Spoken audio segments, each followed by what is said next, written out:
चीमा साहब, आप आज की बात कर रहे हैं, मेरी जितनी एज है, मेरे वालिद साहब ने मुझे मस्जिद में कुरान पढ़ने से मना कर दिया था। अमेरिका में मेरे 4 बच्चे हैं चीमा साहब, उन्होंने कुरान पढ़ा है ऑनलाइन। अगर आप हिंदू धर्म को पढ़ें जिसकी हिस्ट्री सबसे ज़्यादा ओल्ड है, 8000 साल पुरानी है, कि ये संसार ये कैसे पैदा हुआ, इतने जीव पैदा किए, इंसान को पैदा करने के पीछे पर्पस क्या? हमारी ही मस्जिद में हमारे ही बंदे ने इत्काफ में बैठ के जना कर दिया। अब आप तारीख अगर हमारी देखें, ठीक है, हमारी जो तारीख है उसके बारे में तो बताया ही नहीं जा रहा ना। हाँ। एक उंदलस का जो बादशाह था, उसने अपने छोटे बादशाह की बेटी के साथ जना कर दिया था। मैंने आपको शायद उसके बाद दूसरा एक भेजा, गुजरांवाला के पास भी एक मस्जिद के अंदर कुरान पाक हिफ्ज कर रहा था बच्चा, उसको भी 3 दफा रेप किया गया।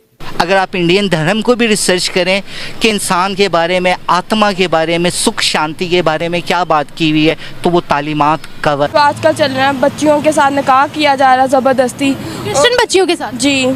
कि ये क्या है हमारे मुआशरे के अंदर इतनी ज्यादा अखलाकी गिरावट है ताड़ साहब। आप इसमें शिवा जी को पढ़ते हैं, ब्रह्मा जी को आप इसमें पढ़ते हैं, आप इसमें विष्णु जी को पढ़ते हैं, आप इसमें माता सरस्वती को पढ़ते हैं। गूगल अपने दौर के अंदर रोजे, सहरी और अफ्तारी किस तरह करते, तो उसके बाबरी के अंदर लिखा गया कि बाबर साहब इफ्तार करने के बाद शराब पीते थे। हमें जो स्टोरियां पाकिस्तान के अंदर पढ़ाई गई हैं कि हमारे हीरो ये हैं।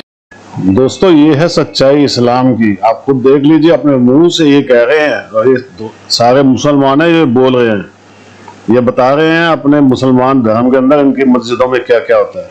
और दोस्तों, छुपी हुई चीजें नहीं है, सारी दुनिया जानती है। इन्होंने हमेशा औरत को एक खिलौना समझा है और पाकिस्तान ने तो इस्लाम को इतना गंदा कर दिया है। मस्जिदों के अंदर छोटे छोटे बच्चे, मदरसों के अंदर तो कोई बचता ही नहीं है। आप खुद सोच लीजिए, ये है इनके मौलाना, जिनको सिर्फ एक ही शौक है कि चाहे लड़का आ जाए छोटा सा या लड़की आ जाए, बस इनको अपना गंदा काम करना होता है। इनको जिंदगी में और कोई चीज सिखाई नहीं गई है और ये इतना हद तक फैल चुका है दोस्तों कि अनबिलीवेबल। हर लड़की को गंदी नजर से, हर छोटे बच्चे को गंदी नजर से ये मौलाना देखते हैं और वहां की सोसाइटी के जो लड़के हैं वो भी देखते हैं।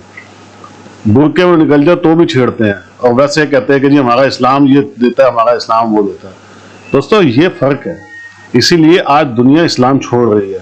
आप भी कमेंट्स कीजिएगा, वीडियो को लाइक और चैनल सब्सक्राइब जरूर कीजिएगा।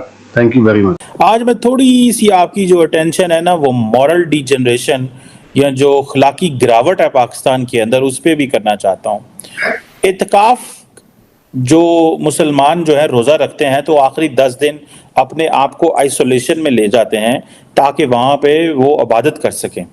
लेकिन तारड़ साहब, ये पाकिस्तान के अंदर ये किस तरह का माहौल चल पड़ा है कि मुजफ्फरागढ़ एक इलाका है, शहर है, वहाँ पे एक 13 साल के बच्चे के साथ इत्काफ में रेप हो गया। ये पाकिस्तान की ये सोशल डिजनरेशन की क्या वजह है? अगले दिन एक मौलवी साहब थे, बड़ा नाम है मौलवी साहब का, उन्होंने एक उस मौलवी को प्रोटेक्ट करने की कोशिश की जिसने किसी को रेप करने लगा था और वो FIR हुई है, लेकिन वो उन्होंने जाके कहा जी सुलह कर लो। और पाकिस्तान में ये बड़ी बहस बन गई है ताड़ साहब। ये हमारा टॉपिक तो नहीं अमूमन होता, लेकिन जो सोशल डिजनरेशन के हवाले से इस पे थोड़ा कमेंट कीजिएगा कि ये क्या है हमारे मुआशरे के अंदर इतनी ज्यादा अखलाकी गिरावट है ताड़ साहब। चीमा साहब, ह्यूमन इंस्टिंक्ट, अच्छा उसमें चीमा साहब आपने बिल्कुल सही। आज सुबह मुझे एक आर्टिकल, मैं उसका भी रेफरेंस साथ देना चाहूंगा। एक तो बच्चे के साथ मुजफ्फरगढ़ में ज्यादती, बिल्कुल मैंने आपको शायद उसके बाद दूसरा एक भेजा, गुजरांवाला के पास भी एक मस्जिद के अंदर कुरान पाक हिफ्ज कर रहा था बच्चा, उसको भी 3 दफा रेप किया गया। ये भी वॉइस ऑफ अमेरिका की खबर है। और चीमा साहब, इसमें मैं आज सुबह, बल्कि BBC के ऊपर आर्टिकल है आज, उन्होंने आर्टिकल बड़ा इंटरेस्टिंग है पढ़ने के लिए कि मुगल अपने दौर के अंदर रोजे, सहरी और अफ्तारी किस तरह करते थे। मेरे लिए वाज वेरी शॉकिंग आर्टिकल। तो उसके बाबरी के अंदर लिखा गया कि बाबर साहब इफ्तार करने के बाद शराब पीते थे और अफीम खाते थे। हुमायूं भी इस तरह करते थे और जो उनके सारे प्रेडेसेसर।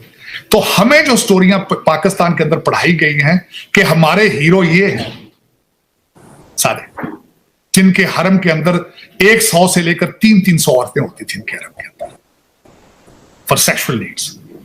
अव्वल मैं तो 4 शादियों के हक में नहीं हूं, 4 शादियां भी सर्कमस्टेंशियल थी उस वक्त, जब सोसाइटी के अंदर लोग मारे जा रहे थे, मर रहे थे, तो उस सर्कमस्टेंशियल उसका हल ढूंढा गया था कि एक इंसान 4 शादियां कर ले, वरना it is not this is not how it works. लेकिन चले, लेकिन आप मुझे 100 औरतें हरम के अंदर लौंडियों के साथ रिलेशनशिप रखना, उनमें से जो बच्चे होने उनको फिर लीगल स्टेटस देना, और चीमा साहब मुझे ये बताएं कि इफ्तार के बाद शराब पीना आप क्या समझते हैं जायज?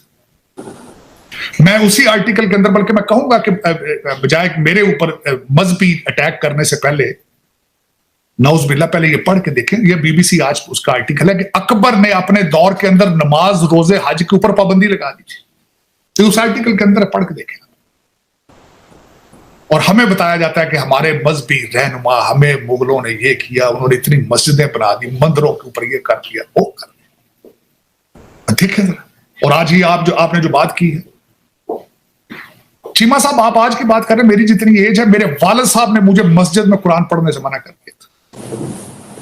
अमेरिका में मेरे 4 बच्चे हैं चीमा साहब, उन्होंने कुरान पढ़ा है ऑनलाइन कुरान, उनकी मां ने पढ़ाया है कुरान उनको ऑनलाइन। जुर्रत नहीं थी इतनी इन वाकयात की वजह से कि मैं मस्जिद में भेजता उनको। और चीमा साहब, जिस मस्जिद के अंदर पंखा और वहां पानी पीने का गिलास अगर सेफ नहीं है, तो आपका बच्चा किस तरह सेफ होगा वहां पे? और सबसे बड़ी वजह यह बताता हूं कि Islam is a foreign religion here. इस पूरे खित्ते में किसी ने उसको समझने की कोशिश नहीं की। इस्लाम की फिलॉसफी को समझने की बजाय रिचुअल में फंसे हैं आप। आज भी आप रिचुअल में फंसे हैं। रोजा भी रिचुअल की वजह, फैशन के तौर पर आप रख रहे हैं रोजा, फैशन के तौर पे रोजा, फैशन के तौर पे नमाज, बखाड़े दिया नमाजा, वो हमारे कहते हैं बखाड़े दिया नमाजा, कुवेड़ियां टकरा, बखाड़े एक दूसरे को दिखा दिखा के नमाज पढ़ते हैं। अफसोस के साथ, दुख के साथ कहूंगा चीमा साहब, दिल तो नहीं करता था कहने के वालिद साहब 40 साल उन्होंने ला की प्रैक्टिस की। उन्होंने कहा बेटा, जिस बंदे की ज्यादा दाढ़ी और हज देखो, जरा कोशिश करना कि उसके साथ एहतियात से डील करना। मैंने पूछा वालिद साहब से क्यों? उन्होंने कहा मैं रोजाना इनको अदालतों में झूठे कुरान उठाते देखता हूं। ये आपने मुझे बात बताई थी पहले। मेरे वालिद साहब चीमा साहब बहुत अरसा पहले मुझे बता गए थे, 40 साल उन्होंने प्रैक्टिस की ला के। जिन्होंने जाके दाता दरबार दे भंग पीनी ते उत्थे जाके घुंघरू बन के जनानियां नचनियां ने, इस्लाम चीमा साहब इस्लाम। और फिर इसको चेंजेस की गई, इसके अंदर हर चीज आपने चेंज कर ली, हर चीज। चीमा साहब मुझे अक्सर कल किसी ने पूछा, उन्होंने कहा ताड़ साहब रोजा, मैं क्या मैं रोजा सारा साल रखना, 1 महीने नहीं रखता। कहता वो किवें? मैं क्या सारा साल मैं ना किसी का दिल तोड़ता हूं, ना किसी से झूठ बोलता हूं, ना फ्रॉड लगाता हूं। मेरा रोजा ये है।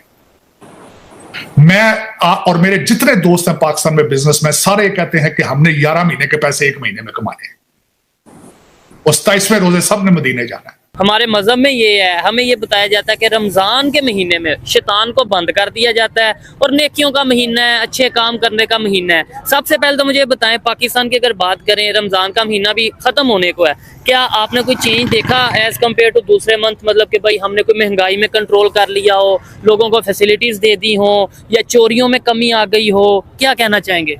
ऐसा तो कुछ भी नहीं हुआ। वारदातें बल्कि रमजान में तो बढ़ जाती हैं, और आए दिन हमारे मोहल्ले में अगले दिन बंदा यूं मोबाइल देख रहा था, ये 2-3 दिन की बात है, तो उसके हाथ से स्नैचर यूं मोबाइल खींच के आगे निकल गए। ये 2-3 दिन की बात है। रमजान में ऐसा हुआ है? रमजान में चोरियां डकैतियां बहुत बढ़ जाती हैं। तो शैतान बंद होता है, फिर ये कौन मतलब करवाता है या करता है? ये तो अल्लाह को ही पता है।